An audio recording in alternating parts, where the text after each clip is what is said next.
আজকে আমরা এখানে দাঁড়িয়ে গণ অভ্যুত্থান পরবর্তী সময়ে বাংলাদেশে, নতুন বাংলাদেশে আমার একজন বোনের হেনস্থার শিকার হওয়ার জন্য আজকে আমাকে প্রতিবাদ করতে হচ্ছে। এই বন্ধুগণ, এই 5 আগস্ট সংগঠিত হওয়ার পিছনে আজকে আমার ঢাকা বিশ্ববিদ্যালয়ের বোনগুলো যদি ভূমিকা না রাখতো, আমার এই বোনেরা যদি ভূমিকা না রাখতো, তাহলে কিন্তু আজকে বাংলাদেশের পরিস্থিতি নিঃসন্দেহে ভিন্ন হতে পারে। আমি অনুধাবন করি সেই সময়টাতে, যে সময়টাতে 15 তারিখ হামলার পরে, 15 জুলাই হামলার পরে আমার বোনরা যখন ভিসি চত্বরে রক্তাক্ত হচ্ছিল, আমার এখনো আমার কানে বাজে আমার বোনের সেই কণ্ঠস্বর, ভাই আমাদেরকে নিয়ে যা সেই ভিসি চত্বরে। আমার বোনদের সেই রক্তাক্ত হওয়া গোটা বিশ্ব ঢাকা বিশ্ববিদ্যালয়ের পাশে দাঁড়িয়েছিল, বাংলাদেশের মানুষের পাশে গোটা বিশ্ব দাঁড়িয়েছিল আমার বোনদের সেদিন রক্তাক্ত চেহারার উপর দাঁড়িয়ে। যখন আমরা চিন্তা করছিলাম যে কালকে কিভাবে আন্দোলনটাকে আমরা গোড়াপত্তন করবো, ওই সময়টাতে এই হলগুলো থেকে যখন আমাদের বোনদের প্রতিবাদী কণ্ঠস্বর বেশি আসছিল, আমাদের বোনদেরই কণ্ঠস্বর ছিল আমাদের একমাত্র পরের দিনে রাজপথে বের হওয়ার সাহস। এক্সট্রিম মশার কয়েল প্ল্যান্ট ফাইবার দিয়ে তৈরি, তাই সহজে ভাঙে না, সুগন্ধিযুক্ত ও নিরবিচ্ছিন্ন।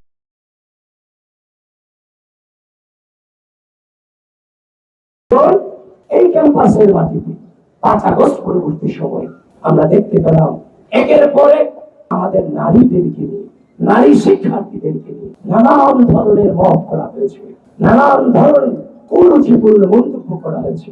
আমি আপনাদেরকে এখানে দাঁড়িয়ে বলছি, আমি বক্তব্য দিচ্ছি না, জাস্ট আপনাদেরকে বলছি, কথা বলছি।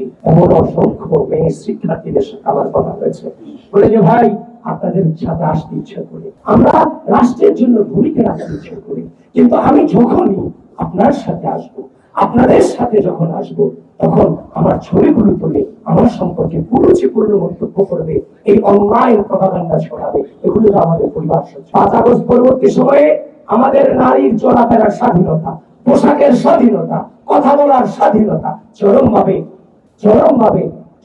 হরণ করেছে একটি ক্ষুদ্র সংগঠন, যারা নিজেরা নিজেদের পরিচয় দিতে লজ্জা বোধ করে। এই ক্যাম্পাসে আপনারা দেখেছেন 5 আগস্ট পরবর্তী সময়ে এই যে নারীদেরকে নিয়ে কুরুচিপূর্ণ মন্তব্য করা, এটা আজকে প্রথম নয়। আপনারা দেখেছেন এই গণ অভ্যুত্থান পরবর্তী সময়ে চট্টগ্রামে আন্দোলনরত নারীকে লাঠি দিয়ে মাটিতে ফেলে দেওয়া হয়েছে। আপনারা দেখেছেন সেই নারীকে যখন লাঠি দিয়ে মাটিতে ফেলা হলো, ঠিক একই ভাবে এই ঢাকা বিশ্ববিদ্যালয়ের মাটিতে আমার এক বোনকে ওরা নিয়ে কুরুচিপূর্ণ মন্তব্য করা হলো। ঠিক একই এই দুটো ঘটনায় 2 আসামিকে যখন গ্রেফতার করা হলো, তাদেরকে যখন ছাড়িয়ে আনা হলো, একটি নির্দিষ্ট গোষ্ঠী তাদেরকে ফুলের মালা দিয়ে বরণ করে দেওয়া হয়েছে।